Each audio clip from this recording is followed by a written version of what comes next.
Je ne sais même pas si c'est un fusil avec lequel il tire les bombes lacrymogènes.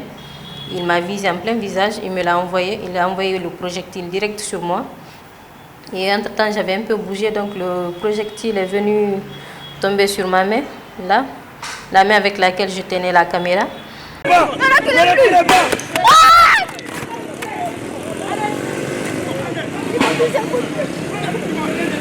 Depuis quelques semaines, entre les autorités de la transition et les organisations de défense de la presse, c'est l'impossible entente.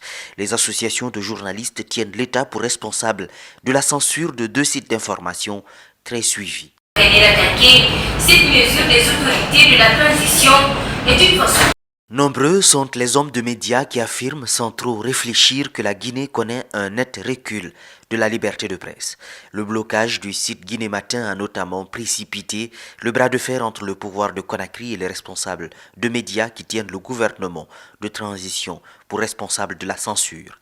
À ce titre, Nou Diallo, fondateur du média Guinée Matin, regrette l'absence d'issue heureuse malgré toutes les négociations. Il faut savoir d'abord que ces responsables syndicaux sont venus ici, au siège de Guinée Matin, pour nous annoncer le mercredi qu'ils avaient déjà réussi à identifier le coupable des restrictions. Ensuite, qu'ils donnaient un ultimatum à cette personne-là avant d'annoncer son nom au grand public. Finalement, ils ont annoncé son nom, Ousmane Gawal Diallo. Ensuite, ils ont annoncé une manifestation, c'était le lundi 16, donc le lundi qui a suivi leur visite chez nous. Ce lundi-là, ils se sont retrouvés, comme cela avait été annoncé par la lettre d'information déposée au niveau de la mairie de Kaloum, ils se sont retrouvés au niveau du carrefour du port autonome de Conakry. Une manifestation est annoncée dans la foulée pour le lundi 16 octobre qui, finalement, tourne mal, car à l'occasion de cette marche de protestation, 13 journalistes sont, pour certains, malmenés et placés en détention.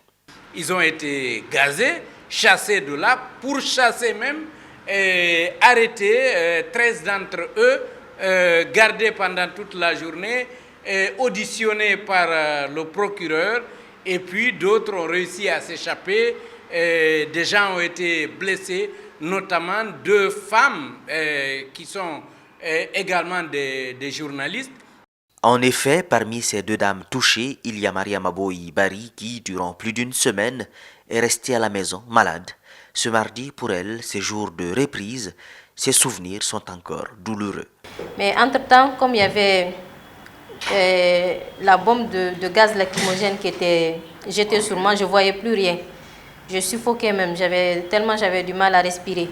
Donc vous l'avez certainement entendu dans les vidéos, la façon dont je criais, là où je disais que j'ai été touchée. Il y a même un journaliste qui a pensé que c'était par balle. J'ai dit non, ce n'est pas une balle, mais ils m'ont jeté le projectile de la bombe lacrymogène. Et c'est dans ça, avec la brutalité, en fait, ça s'est tellement vite passé, et avec une telle violence que... Personnellement, je n'ai jamais vécu de toute ma vie. Ils sont venus nous prendre avec leur matraque, terrasser certains. Et moi, ils voulaient m'assommer avec leur matraque. Il y a un des journalistes qui s'appelle Ibrahima Foulamori Ba, qui est actuellement très blessé au niveau du cou, qui est venu m'attraper comme pour me sauver. Je le remercie d'ailleurs. Il a dit, si vous voulez la tuer, vous allez me tuer avec elle. C'est ce qu'il a dit, je me rappelle de ces mots. Donc, le coup que moi je devais recevoir, c'est lui qui l'a reçu. Et actuellement, il est gravement blessé au niveau du cou.